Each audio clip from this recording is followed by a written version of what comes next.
This is John Bennett from Miami, Florida, broadcasting another one of the pre-conference hangouts for the Watch Conference at the end of this month in Indianapolis. Tonight we have the pleasure of having Leslie Garson, MD. He's an anesthesiologist from the University of California at Irvine. Leslie has been working with Kyle Samani and Christine on some use of Google Glass in his role as anesthesiologist at Irvine. And tonight Leslie's going to share with us his experiences with glass, as well as some other observations possibly about it. And then we're also joined with John Hewitt. He's a medical brother from Philadelphia. So after Leslie speaks a little bit, John and I will ask some questions. So, good evening, Leslie. Hi, thanks, John. Nice to be here. Thank you. Okay, Leslie, I guess if you want to give us a little bit about your experiences and your history of glass and how you came to, come upon it, etc. But first, Leslie, what I like to do to ask the docs is a little bit of background as far as your exposure to computers. Where it came in, before medicine, after medicine. You were a latecomer like me, or you picked it up as a kid before medical school. I always find it interesting to kind of go into that with doctors. So when did you first come upon computers? Well, I appreciate how young you may be thinking I am, John. But anybody younger than me is young.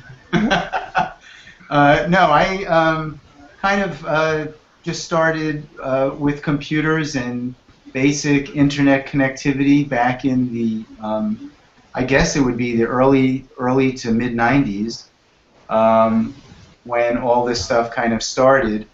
The group I was in at the time, which was in Phoenix, Arizona, was interested in developing, because of the size of our group, was looking to develop some sort of online scheduling platform so that the number of physicians in our group could have access to their schedules every evening in a real-time way, and the schedules could also be modified on a real-time basis.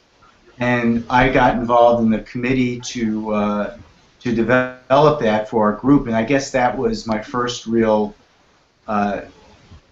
initiation or entrance into computers and some kind of tech stuff. And we worked with a software programmer, and I spent a little time with him. So that was kind of my introduction. Otherwise, it's been probably, for like most people, just progressive learning as computers have advanced and software has advanced. I just kind of go along for the ride, so to speak, and learn new things as they come up. Also, I've been, as time has gone on, I've done some PowerPoint presentations and things of that sort. So everything just gets more and more computer-based now. And in essence, today, certainly at an academic medical center, every faculty is expected to be conversant in computers and using basic Word documents, Excel spreadsheets, PowerPoints, or the Apple equivalent of those software products. And everyone's fairly good with doing having basic computer literate skills. UC at Irvine, as you know, is probably more advanced than most hospitals in the country, or most schools in the country as far as computer literacy. I'm sure you're aware of that. You've been at UC Irvine for a while? No, actually not. Just about 3 years. I came here from private practice. I was in private practice in Phoenix for a very long time, and then in New Mexico for about 7 years. And then we relocated here about 3 years ago. Was the computer literacy an attraction, or it really didn't matter? That was just kind of like... It was part of it. I mean, the chairman of our department is extremely forward-thinking, very interested in technology, and it's its usefulness in medicine. So that was definitely an interest he had that I was excited about being able to get involved with. And as you mentioned, and as you're aware, I believe UC Irvine is one of the first, if not the first, medical school to offer iPads to every entering medical student, with all their textbooks fully loaded on that device. So the school is, very invested in technology and leveraging that technology both for medical students as well as the clinical faculty. I guess you're involved with teaching students when they rotate through, as well as residents, correct? Correct. Right. Right. Oh, okay. So the kids are pretty net savvy. Oh yeah, it's unbelievable. They do everything, virtually everything, off of their phone and or an iPad. Even desktop computers, I think, seem a little antiquated to many of them. Yeah, they're incredibly immersed in this. This is just kind of totally second nature to them. Now, how'd you hear about glass? Did you read about it, or? Yeah, so basically I came across, well, I heard about glass just through regular news outlets and that sort, and when I first heard about it, I thought pretty quickly there would be many applications within medicine and definitely within anesthesiology. And then about, now it's been a little bit over a year now, I came across a blog that Kyle had written with Christine, and he mentioned that he was developing medical applications for Google Glass that could be used in the operating room, and I was obviously very interested in that, and I got in touch with him, and one thing led to another, and he flew out here a couple of weeks later and did a little demonstration with their software, which at that time was pretty rudimentary compared to what it does now. And actually did a presentation to our chairman and a couple of the other members of our group here. And everyone was interested enough that we then had a pilot program which lasted for about 3 months, and that went very well. And at the same time, Kyle was introduced to Warren Weichman, who you know, and that was his entree for getting Google Glass into the medical school. And so now, 14 months later, we have 6 Google Glass units in our operating room that are used every day. And I'm sure Warren can give you much more information about what's going on the medical school side, but I believe they've got at least 10 units there that they're using, and maybe more in the near future. Yeah, we're going to talk on the 21st about that. So you have 6 units in the OR. Did the anesthesiologists fight over them? Not quite. I mean, I would say there's, I think as with any new technology, there are early adopters, late adopters, and those who really want nothing to do with it. So there's a group of us who are certainly the more early adopters, and we're probably the heavier users of it. But it's definitely, they're getting used. They're getting used quite a bit. So what are the kind of things, for someone like me that really hasn't spent a ton of time in the OR, what are the kind of things that the features on the glass it's different than a normal set of glasses for an anesthesiologist? Well, correct. I mean, and this is unique to Pristine. I'm sure there are other companies doing other things, but Pristine has basically wiped the Google Glass of all its original functionality. So, for instance, if I put on Google Glass that we have at the OR, I can't ask for directions to some place or open up Google and do a search for the nearest coffee shop or something. Those functionalities are pretty much taken off. So maybe the best way to describe it, John, is I can tell you what we're doing and what we're using it for. Okay. And that will explain kind of what's on glass right now and how we're using it. Okay. So for many anesthesia practices in the country, in private practice, and certainly in academic practices, many groups practice under what's called an anesthesia care team model, which is where an anesthesiologist works with 2 or 3 nurse anesthetists or anesthesiology assistants and supervises them while they are the providers in the actual operating room.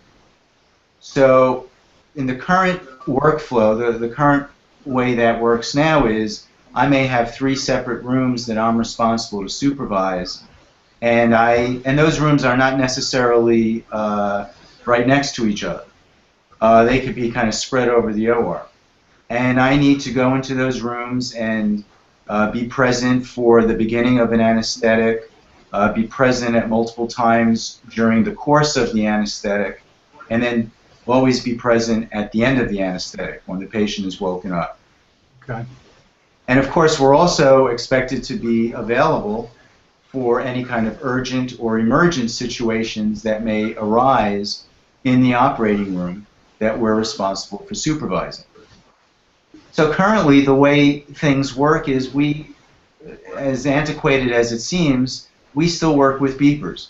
I mean, I have a beeper on my scrub pants, and when the nurse anesthetist, or at an academic institution, I also work with residents, when the nurse anesthetist or a resident needs to notify me that they're ready to begin the case or that there may be a problem, I get a page to an extension, and then I need to stop what I'm doing, find the phone, call that extension.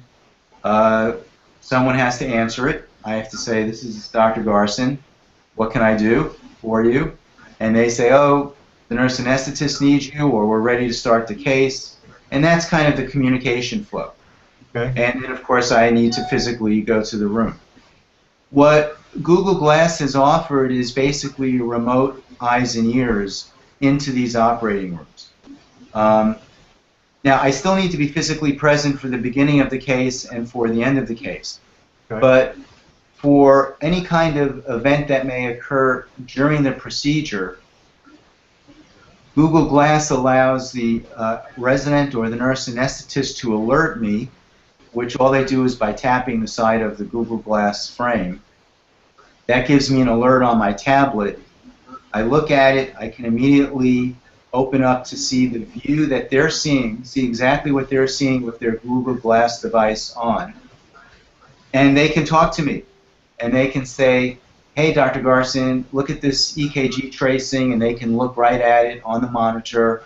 What do you think? Is this something to be concerned about?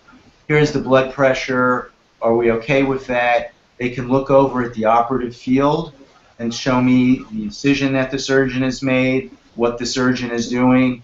Say, do you think this is a lot of blood loss? Should we consider having to give blood? I mean, I can do a lot of information exchange and communications from a remote place and not have to be exactly right there physically. Now, of course, if it's an emergency situation and it's something that I need to be present for, of course I go there immediately. But this has been an incredible extender of communication between the supervising anesthesiologists and the providers who are actually in the room that are doing the anesthetic, of whom I'm supervising. So that's been really a pretty phenomenal extension of the way we can function in the operating room and do our workflow. It's been very, very helpful in communicating with the residents. I could even do teaching. I could be, somewhere in another part of the operating room suites, and I could be communicating with the resident and teaching them about something as they're looking at the monitor. And it's just been an amazing way to really extend my reach, so to speak. So it's a two-way communication? Two-way communication. The resident or a nurse anesthetist can talk to me, and I can talk to them. I just basically talk into the tablet I'm holding, and the audio connection is actually quite good. They can hear me, and I can hear them. Well, I guess every specialty will have its own use for it. But I guess anesthesiology, it's a lot of data that is exchanged, correct? I mean, it is and it isn't. I mean, I don't want to overstate that. We really deal with a very finite set of information, which Okay. is, in essence, real-time vital signs. Right. An EKG tracing, the heart rate, the blood pressure, the respiratory rate, the amount of oxygen in the patient's blood, how well a ventilator is functioning or not. I mean, patient's temperature. I mean, we deal with a relatively finite set of vital signs that in essence help guide us in managing the anesthetic. Mhm. So, and that's really that's a perfect use for. That's an interesting point you make, because I think too much data try to be transferred over Google Glass to someone at another location could be a little overwhelming. The amount of data that I'm looking at is really looking at the screen of a monitor through the eyes of the resident or the nurse anesthetist. Oh, okay. So It's very manageable. It's very manageable, and the resolution is excellent. I mean, I feel like I'm looking right at the monitor as if I was standing there. Oh, okay. So you're looking directly, yeah, like through the resident's eyes. Exactly. Exactly. Right. Wow, that's cool. Yeah. So it's really kind of a perfect amount of information to be transferred, and at the same time, we're having a discussion. We're talking real time, and I'm seeing what he or she is seeing real time. How many, typically, Leslie, how many, again, from someone that's really not too acquainted with the ORs and anesthesiologists, and how many people you're responsible for, generally speaking, in your academic center at Irvine, how many rooms do you cover, generally? Okay, so that's part of that is determined by the ACGME, Okay. American College of Graduate Medical Education, and by CMS rules as far as billing and that kind of stuff. Okay. So when I'm supervising residents, I can only supervise 2 rooms at one time. Okay. That's I don't want to say a law, but that's basically a statute. Okay. When I supervise nurse anesthetists, I cannot supervise more than 3 at one time. Okay. So that's basically it. If I'm working with residents on a particular day, I'll never have more than 2 rooms. With nurse anesthetists, sometimes 2, but never more than 3. And they're pretty comfortable with the glass, I can imagine. Yeah, Right? of course, there's a little bit of a learning curve. Right. It takes about 30 seconds to kind of teach someone how to use Google Glass. It's fairly intuitive and pretty straightforward. So yeah, they've been very accepting of it and no issues at all. I mean, like I mentioned, the residents, because of the generation they're from, they find it very cool, very exciting. They think it's great. And the nurse anesthetists have been fine with it as well. So you use it for all types of cases, or just short cases?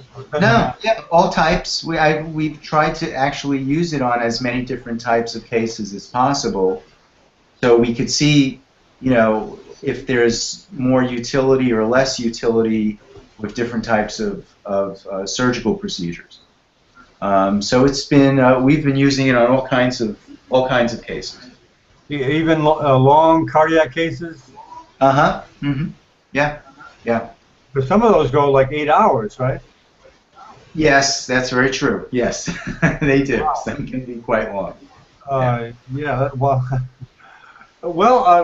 I'm just kind of wondering if hospitals will see this as, oh boy, they can easily handle 2 rooms. Let's give them 4 rooms. Well, that's really stuff at a federal level. That's not determined at a hospital. Right. But let me give you a couple of other scenarios we've been using it at, which I think are very interesting. The way, and of course, this is a very local local practice, and I'm sure it's different at every hospital, at every academic institution. At our hospital, when a trauma patient comes into the emergency room, that immediately initiates what's called a trauma stat page. And that page goes to the charge nurse in the operating room. And the current workflow has been for that charge nurse to either herself or one of her designees goes down to the emergency room, which is, we're on the second floor. The emergency room is down on the I don't want to say basement, but on basically the first floor of the hospital, in a fairly distant location from the operating rooms. A nurse goes down to lay eyes on that trauma patient that's coming in and get a feel for what's going on, and then they come back up to the OR and they say, oh, the patient's stable, they're going to go for a CT scan, the surgeons don't think the patient's going to come up to the OR immediately, or she may say, they're coming up in 5 minutes, we need to open up room 16. Right. That's kind of how it currently works.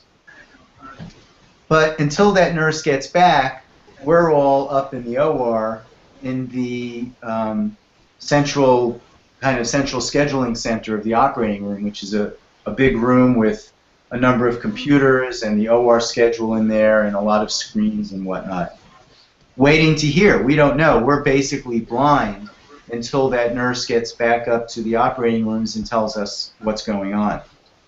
Well, what we started doing now is we put a Google Glass on that nurse who goes down to the ER, and the anesthesiologist who's in charge for the day, it's called the operating officer, and they help manage the scheduling of the ORs. They have a tablet, and they can see exactly what that nurse is looking at when that trauma patient comes in. So now this gives us a tremendous heads up on how acute this patient is injured, how acutely injured, if it looks like they're going to be coming up to the OR immediately, if the patient is stable and going to be getting imaging studies. I mean, this has been a huge communication tool for us, where prior to this, you know, we've waited sometimes 10 minutes for that nurse to get back to the operating room to let us know what's going on. Now we can see immediately what's happening. And that's been a very interesting, unexpected use scenario that we've instituted over the past month or so. And it's been very helpful. So that's been a real help. The other use scenario that we're starting to work with is in the recovery room. And having the nurses in the recovery room wear a pair of Google Glass. And now if there's an issue in the recovery room, they can alert us, the anesthesiologist that has the tablet, and again, show us the patient, show us the monitors they're looking at, ask a question if they have an issue or a concern about a patient's blood pressure or their color or how well they're responding. They can look right at the patient, we can see what they're looking at and help make an assessment even if we're not standing right there. So those have been two use scenarios that have been unexpected but very interesting and very helpful. You know, Leslie, one thing that some doctors have said regarding remote trauma. Well, I don't know if you guys are a trauma center. Are you guys a trauma center? We are. Yeah, we're a level 1 trauma center. Okay, I think, I don't know if you started it, but some doctors have said that maybe of good use for, you know, remote trauma before they come in. Again, to alert you guys to be heads up if something really bad comes in that you guys can be aware of, so you get ready for, prepare, as opposed to a fractured femur that's stable, that's coming in, that you won't have to really get prepared to go to the OR immediately. I know one of the roles of an anesthesiologist is doing procedures in the hospital. Do you find, have you used it at all to kind of lead residents through procedures when you can't be there at the bedside with them? Yes, yeah. I mean, we have to be there when they're doing a procedure right now. Okay. Uh, but we've started well, there are two answers to that question. So in the operating room, I've started using it a little bit and having the resident wear the Google Glass when, let's say, they're placing a central line, a special catheter in the big blood vessel in our neck. We do that oftentimes if we need for monitoring purposes, or if we think we need to give a lot of fluids. It's a great way to get excellent IV access. And I'll stand, a few feet away from them and be looking at the tablet and watch them, basically see what their eyes are seeing as they're doing the procedure. Mm-hmm. So I can, then say, well, move your hand a little bit more to the right or a little bit more to the left, and kind of, because I'm seeing exactly where they're placing the needle or doing the procedure. So it's been very useful in that respect. Another use, though, but you did bring up a good point, our residents do respond to airway emergencies throughout the hospital. They carry one of our residents always carries what's called an airway pager. Okay. So if a patient anywhere in the hospital needs to be assessed for their airway, if their oxygenation is doing poorly, if it's believed that they need to be intubated, our resident goes up and responds to that. And they do it by themselves. They go up by themselves. So now we have them wearing a Google Glass, and again, the anesthesiology attending down in the operating room can see what they're seeing, can see if they're having a problem, if things look like there may be difficulty, and can immediately send someone up to help them. So that's been a very interesting and helpful use scenario. So that is a good example, actually, of kind of helping a resident do a procedure from a remote location. One surgeon mentioned that some of these are actually taped. It's like videotaped, so that you can use it as kind of a critique for later on to say, Dr. Bennett, you didn't quite do this correctly. You didn't quite do that correctly. When you watch it through a Google Glass. Yeah, I think there's tremendous educational opportunities with this. I know the surgeons have been very interested in that. The surgeons see us walking around with them, obviously, and they see a lot of utility for educational purposes, where they could have the Google Glass on, basically be streaming the entire procedure to a group of other surgeons or medical students or residents, totally at a different, on a different campus, mm-hmm. and be showing them, exactly what they're doing. Mm-hmm. So tremendous utility from an educational perspective, especially I think in the surgical specialties. Mm-hmm. Yeah, we talked to a Spanish surgeon, Dr. Pedro Guillen. He's an orthopedist. He transmitted his operation to 300 universities. Is that right? Yeah, 300. Can you believe that? Wow. No, it was surprising, Leslie, that I found out when I researched all this was that Spain is relatively strong in Google Glass. That surprised me. Is that right? Yeah. Of course, not as much as the U.S., but as far as other countries, it's definitely number 2. In some countries, it hasn't hit at all. I talked to last night. We had a hangout with Celine, Dr. Celine. He's an foot and ankle surgeon from Duke.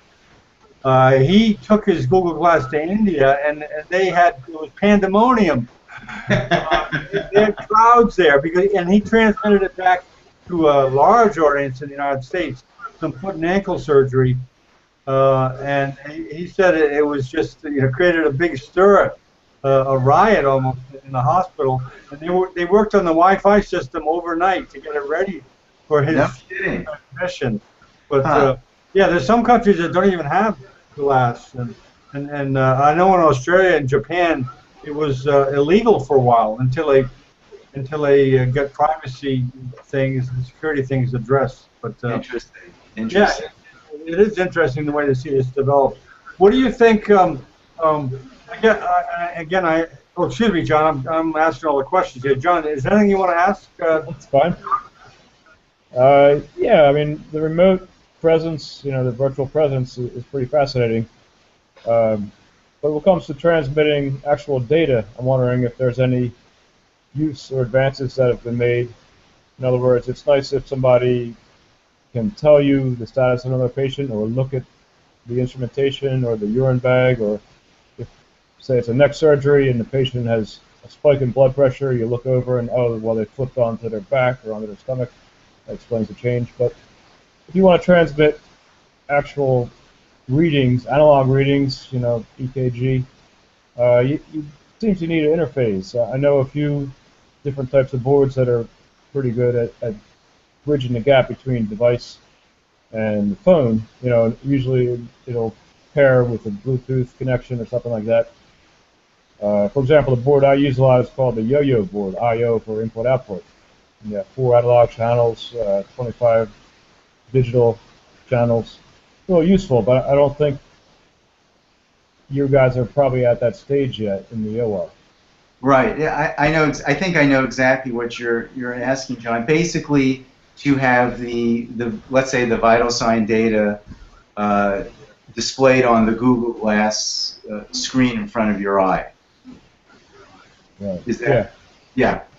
I mean, they're definitely. I mean, I don't know if you've seen some. There's a YouTube video of Philips. Philips is doing something along those lines with Google Glass, actually, where it shows a physician walking down the hall and patient data starts scrolling in front of his video screen on the Google Glass. And I think that's kind of the holy grail. I mean, I think that is where we all want to get.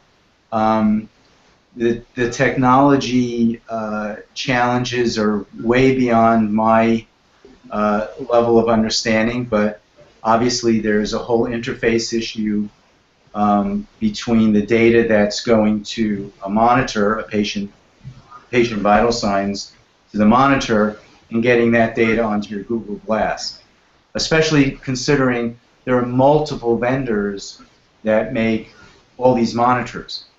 So the interesting thing about the Philips video is that works, but it only works if you have a Philips monitor. If we have a GE monitor or a Datex monitor or about 6 or 7 other monitors that I could give names of, that's not going to work. So that's a huge technical challenge, from what I've been told, to be able to port that data from a monitor onto Google Glass.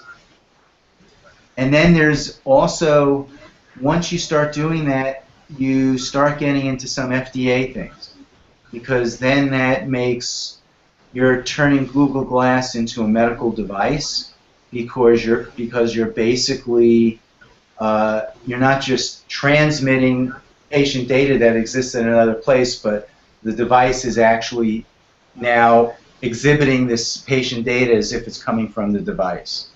So I think from the entrepreneur's perspective, that's a challenge, because once you start displaying patient information on a Google Glass device like that, now you have to obviously go through some FDA things to get that approved as a medical device. But I mean, I think that is definitely where it's going. I think any physician you talk to who has seen Google Glass or has tried it or thinks about it as a way to enhance their practice envisions the time when they could have the device on and basically say a patient's name and have that patient's chart flow right in front of their eyes. Lab data, history and physical, images, X-ray images, CT scans, whatever, and be able to see it instead of sitting down at a computer and having to log in and go through that process. Leslie, there was a programmer on the 10th of this month, John Scott from the Bay Area. I think his platform has to do with exactly what you're talking about. It's called Context Aware. Uh-huh. It essentially displays the information according to the context you're in. Wow. Without even you asking. If, like, for example, you said you're walking by a patient's room, the patient's data is automatic. You don't even have to ask for it. It automatically starts to display it. And then if you go on to the next room, it automatically goes to that patient's data. If I understand it correctly, I think that's what it was. That's fantastic. That would be amazing. Yeah. Yeah, and that can be applied to all kinds of contexts, probably even in the OR too, depending on. Yeah. Oh, absolutely. Sure. Sure. So, yeah, one question. Go ahead. I mean, in addition to the essential anesthesiology, there's also other services that sometimes come in, surgical monitoring of neurological procedures, where they wire the patient up with electrodes and make sure that the surgeons are, cauterizing blood vessels instead of nerves. So there's a whole documentation aspect of this. I'm wondering if you've seen any of that yet from outside companies that come into the OR and provide this kind of a documentation of the procedure. Using Google Glass? Yeah. John? No, I have not. I mean, that's a really interesting point. I mean, I know there's a lot of neurophysiological monitoring that goes on for spine procedures and intracranial procedures, where there's a neuromonitoring individual, and they're monitoring to make sure that the surgeon is not getting too close to the spinal cord or to essential parts of the brain while they're removing a tumor or something. But that's a great idea, a way to archive that and document that. But I haven't seen that. But it seems like it's in some cases almost a legal protection for the people performing the surgery. If there's a problem later, the patient wakes up missing feeling or motor function, then they're going to turn to the records and say, what happened.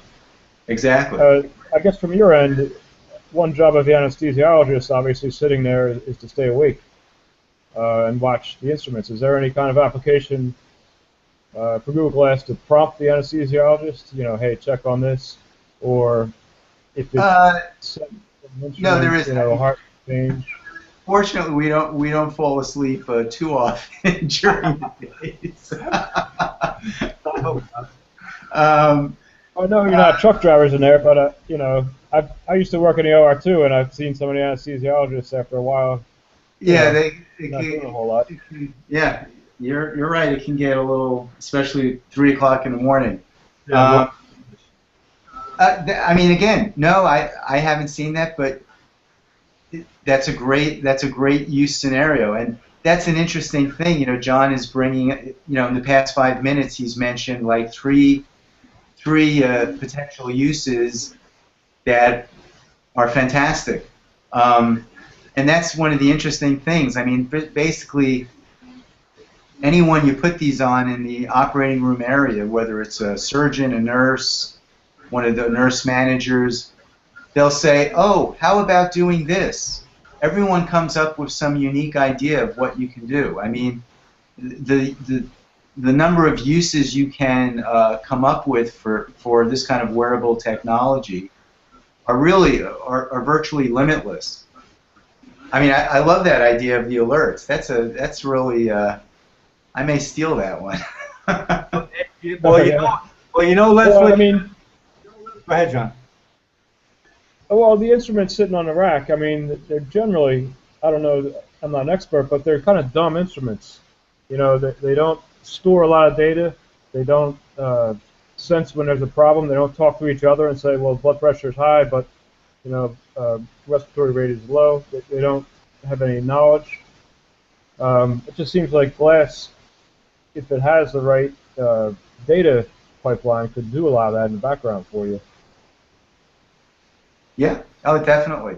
I mean, there are just, I mean, there certainly are alarms and alarm limits built into our monitors. So if a blood pressure goes below something or above something, or a heart rate goes certain ways, there are all kinds of audible alarms. But they are fairly, they're not smart alarms. I mean, the whole ergonomics of monitor alarms in the operating room, I mean, that's a field in of itself. I mean, there are people, you know, in many places working on much more user-friendly interfaces and branching logic and ways to enhance the information that monitors give us. And certainly Google Glass could be an intricate part of that scenario. I mean, I could see some tremendous utility in that, in what you're describing. Okay, let's pick your brain as far as ideas on what you would do. Do you have any? What ideas do you have as far as the kind of apps that you would think about developing in anesthesia? Do you have any ideas of something you'd like to do? We can steal them. Well, you know, checklists is a huge thing, and that's actually one where I've been talking to Christine about. Checklists for often infrequent, sometimes even rare, but when they do occur, intraoperative emergency situations. And because of their infrequency, it's not like, you know, you see some of these things so rarely, you may not remember every step to take to do everything correctly in the right order for cardiac arrest, ventricular fibrillation, air embolism, massive hemorrhage, malignant hyperthermia, all these kinds of rare events that can occur in the operating room. And if we could put that kind of a checklist on Google Glass, so if a critical event starts occurring, you could simply say critical events, and there would be a drop-down list of those 10 or 11 most common critical events, and then you'd say cardiac arrest, and then right in front of your visual field would be the statement, call for help. You'd say done. Right. Give epinephrine 0.1 milligrams per kilogram, IV, done. CPR times 3 minutes, done. And every time you finish a step, it would scroll to the next step in the proper order. I think that would be an amazingly powerful tool because, again, these events are so infrequent. They're typically chaotic, extremely stressful. Having that kind of checklist right there in front of your visual field, while at the same time keeping your hands free so you can do the things you have to do, giving drugs or drawing up drugs, doing things, I think would be a very powerful application. You know, go ahead. I'm sorry. No, and then as John, you know, has alluded to, to me, I think the holy grail is to be able to have the vital signs of the patient right there in front of my visual field while I'm wearing Google Glass. And I can be, again, monitoring a number of different rooms, and I can just say room 3, and I see the monitor results of room 3 right in my visual field. And I can see exactly what's going on. That would be fantastic. Those are two things I think are, down the road will eventually become, I don't want to say standard, but maybe commonplace and very doable. You know, in each specialty, I think Glass is going to develop its own special apps because obviously every specialty doesn't have the same need for, for certain things. That's what makes a specialty a specialty. Exactly. Exactly. And we had a meeting last Saturday, Leslie, of some what's called a glass agora, where the developers sit down with the docs and kind of brainstorm ideas, and it was kind of neat. That there was a neurosurgeon there was a trauma surgeon, and a couple of app developers. And you're welcome to come anytime on Saturday, 1 o'clock.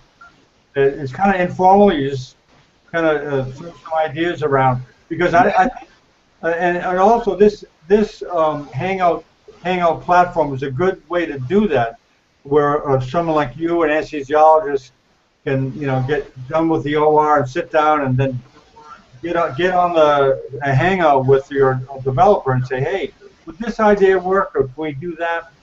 I think it's a good platform to get docs and developers together. And, that's fantastic. I'd love to join in on that. Yeah. Yeah. Great. I'll send you the information after, and anytime you're welcome to join in.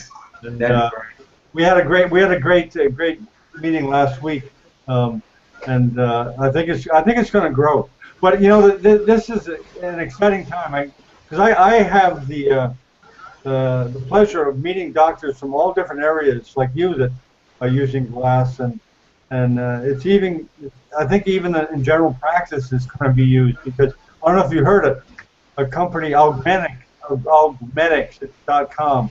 Oh, sure. Yeah, I'm familiar with that. Yeah. So just for every doctor does office visits, and there's nothing you can say to a doctor that's better than, we're going to cut down the amount of paperwork you have. Yeah. That's better than saying we've invented another penicillin.